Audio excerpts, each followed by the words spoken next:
You've heard our Democratic colleagues for days say that there shouldn't be any Senate business while the government is shut down, even though in previous government shutdowns the Senate was quite busy doing nominations, passing legislation, and the rest.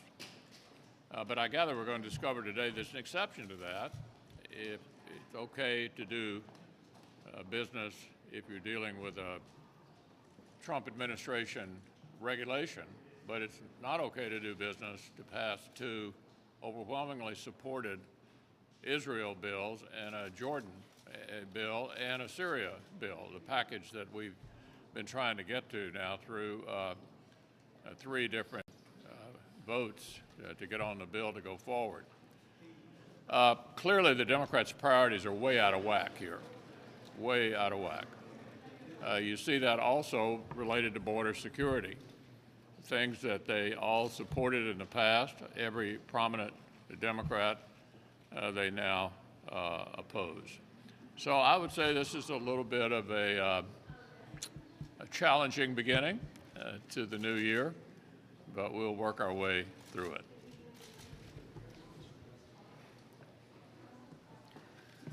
Well, on the issue of the government shutdown, the one thing that we all know is that the Democrats used to be for homeland or border security. They used to be concerned about defending and protecting America's borders.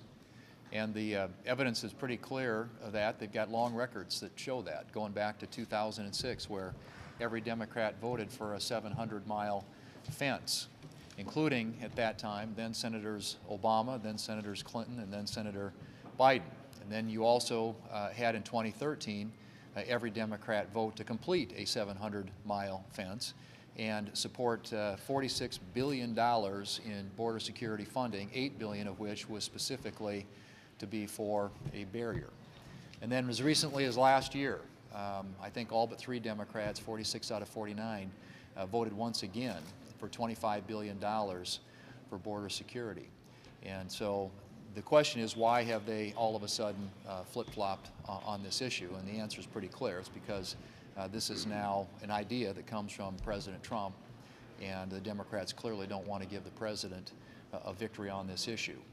Now, they've argued that we ought to be voting on these things on the floor, as the leader has pointed out, until we have something that actually can pass and that the president will sign into law.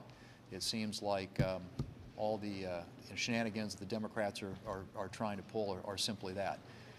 And if you look back at what was said not that long ago, Chuck Schumer said in December that in order to bring up a bill on the floor and have it voted on, it needed to be one that the president had publicly committed to support and that there were 60 votes in the Senate for.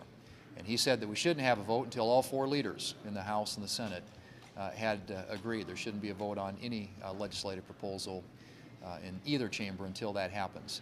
And so we agree with that.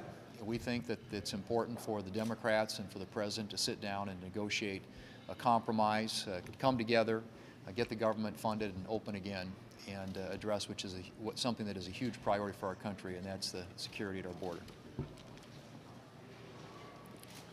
Well, we're now in the 4th week of a shutdown of a portion of our government. The issue is border security. If the southern border were a patient in the hospital, that patient would be in need of critical care treatment, and yet the Democrats would be refusing to allow treatment to take place. The long history of this being a crisis at the border is known.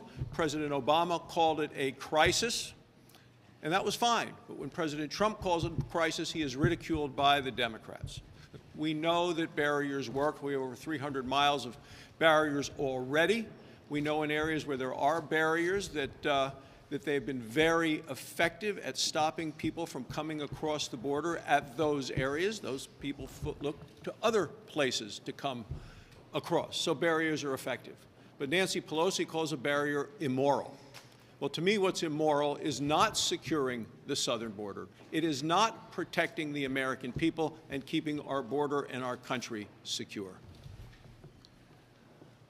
On that topic, the president, who is not well known for flexibility, has clearly been more flexible here than the other side. He's taken a campaign discussion about a wall along the border and continue to look for ways that you can secure the border in whatever way you need to secure the border. My colleagues have talked about how long this has been, the barrier part has been part of what we've done as a country. Bush 41, I think, built the first substantial barrier south of San Diego in 1992. Detentions went down 95%.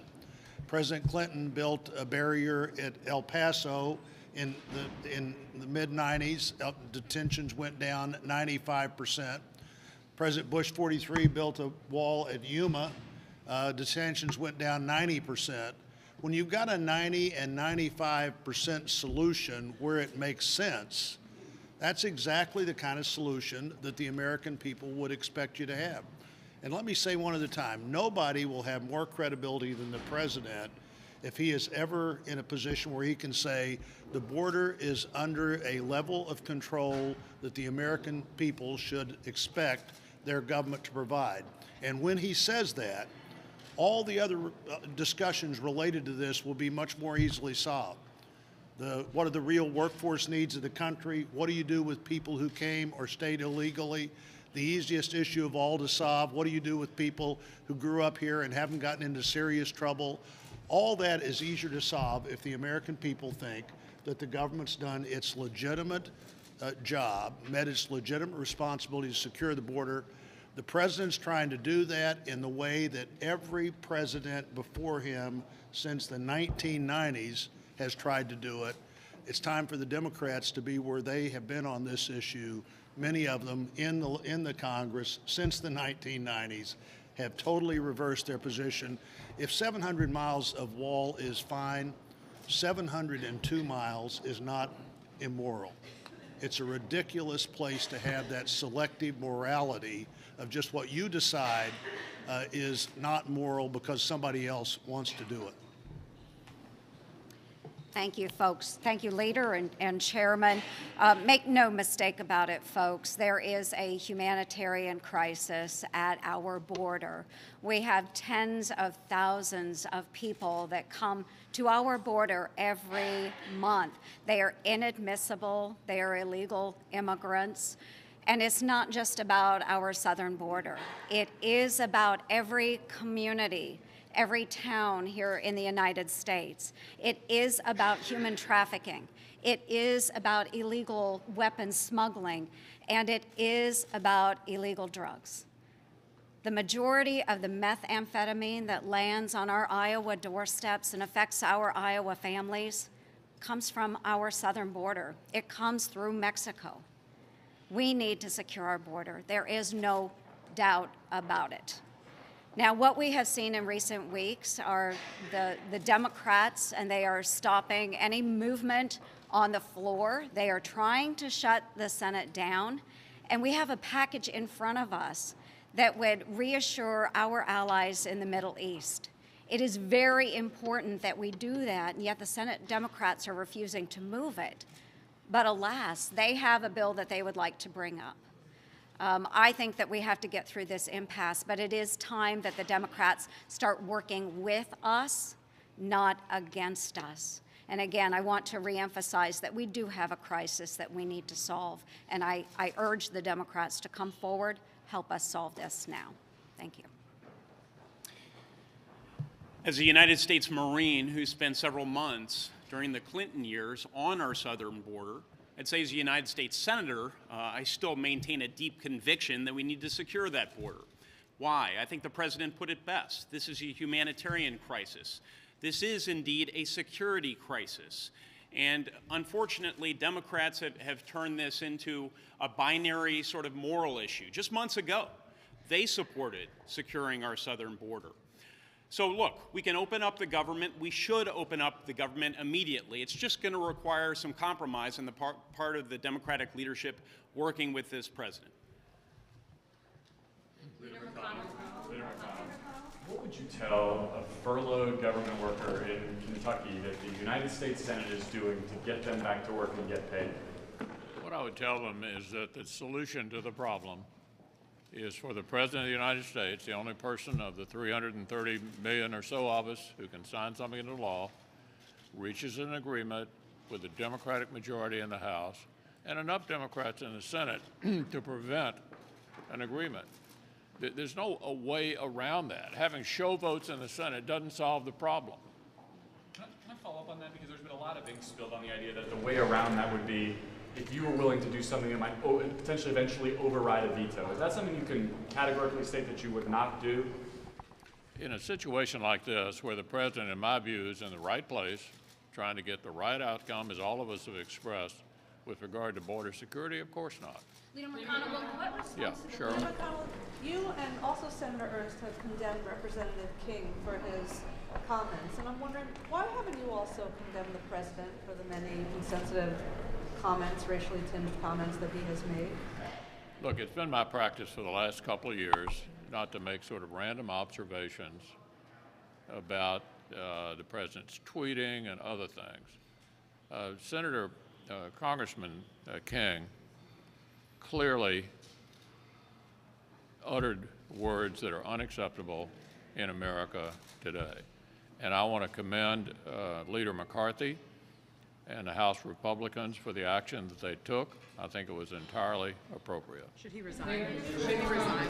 How long do you think this shutdown will continue, and are you considering canceling next week's recess if the government is still shut down? Yeah, we certainly will not be in recess next week if the government is still shut down. Ed? Leader, to your point about Congressman King and Senator Ernst, to you as well, why now? This is somebody who has said things of this nature for several years. Well, it may surprise you. I haven't been following every utterance of Congressman King, but I certainly followed this one, and I think the House Republican conference did the right thing. Thank you. I would say that, yes, there have been comments in the past, and I have pushed back against those comments. Will not support them. I rebuked him heavily with these latest, just absolutely disgusting comments. Those can't continue, and we cannot be a nation divided. We have got to come together. We cannot tolerate that type of rhetoric. We cannot. Should he resign? Yeah, he is an elected representative from the 4th District, and I trust that the good folks from Iowa in the 4th District will make the correct choice moving forward. The correct choice to vote him out.